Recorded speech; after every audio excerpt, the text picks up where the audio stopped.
This is the time management system that doubled my productivity. Today, we're going to be talking about a few things. And the three parts are going to be the PowerBlock method, the EAD framework, and the 80/20 focus principle. So let's dive in. In this episode, I want you to understand that time management is a concept that we've had for a long time. We've been tracking our time and we've been seeing what goes on, but it's how do we get the most out of our time? How do these people that are so successful get so much done?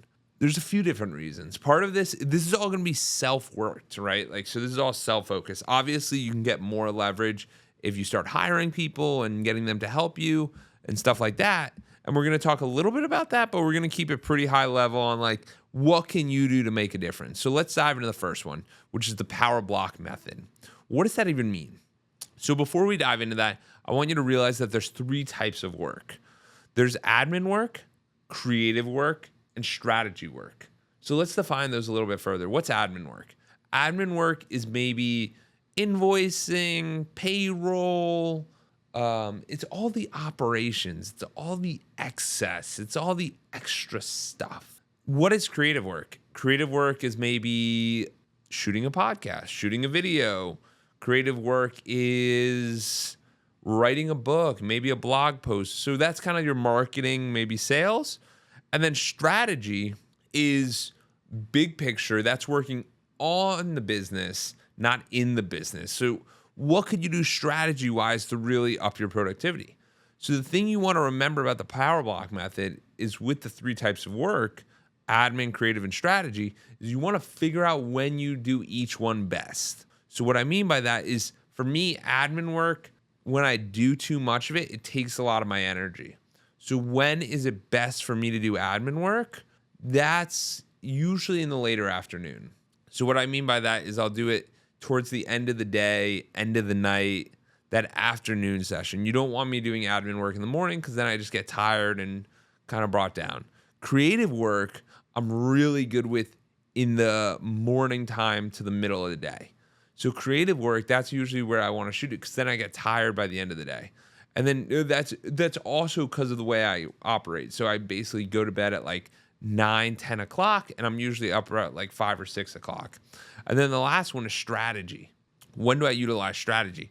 Strategy for me is a 90-minute block. So this is like, I might put this 90-minute block on like a Saturday or a Sunday and just completely free time and just focusing on what's going to really move the needle for me. Now, I want you to note that as an entrepreneur, you're probably thinking about these things constantly.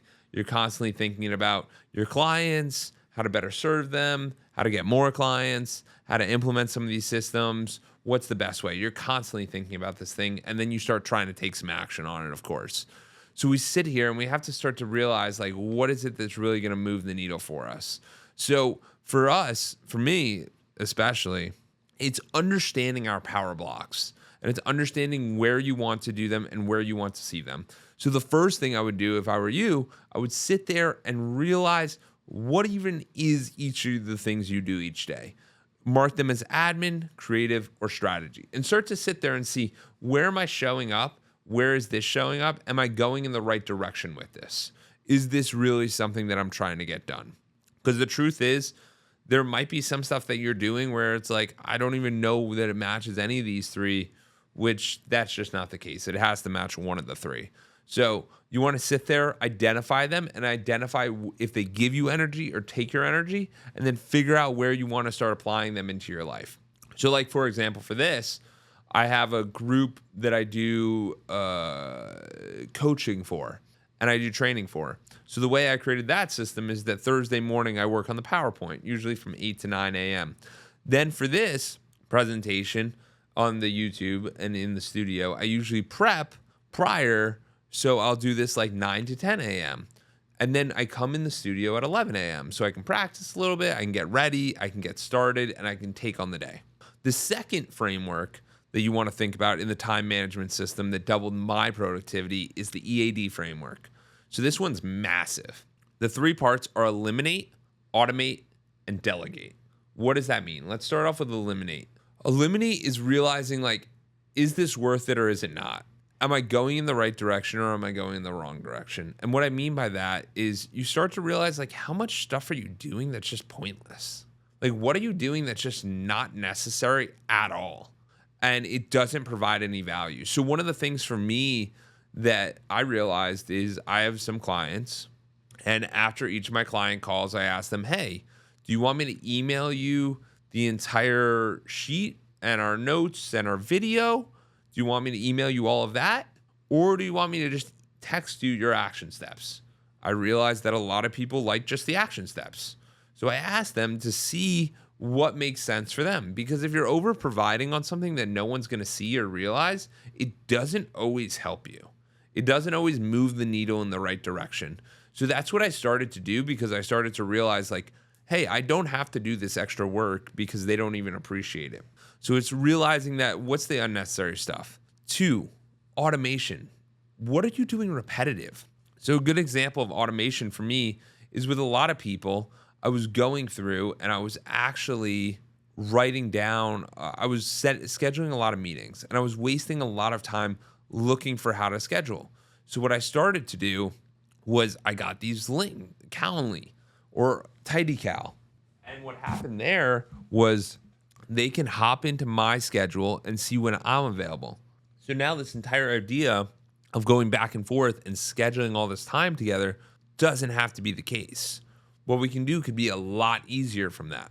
Because what ends up happening is instead of exchanging 8 emails back and forth, we can just send the additional link and then it can automate it. And what that will do is that will allow us to not have this repetitive task anymore. The other thing you want to do is you want to automate a lot of different stuff. So the other big thing that I started diving into is I have you book a call. And if you book that call, what does that link look like? What does the follow-up look like?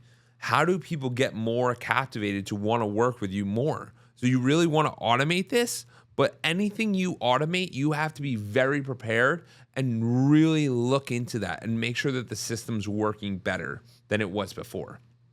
Another thing that I started to automate, that I started to realize or even actually utilize, is AI. And I started utilizing AI to help me with my frameworks on how I was going to think about these different topics and these different conversations that I'm here presenting to you guys. So what I ended up doing was I created different GBTs that help me with different things so that I can get the topics that you guys are captivated on, the things that you're interested in. And time management was obviously one of them. And then the last part is delegate. So what does delegate mean? Delegate means if someone can do it 80% as well as you should have them delegate. So what I ended up doing with my podcast is I delegated out all the stuff that I don't do very well. So what does that mean? That means we're talking about the stuff like, for instance, with this, there's 2 cameras here. I'm not the best editor. So I have the office edit it every single time. I have the producers edit it every single time. What else am I not that good at? Well, I get the clips, and then to schedule them and to post them on all the different platforms, I have someone on my team help me with that. Why? Because they're just better at it than me, and they help me put it all together, which is convenient. But what does that also do?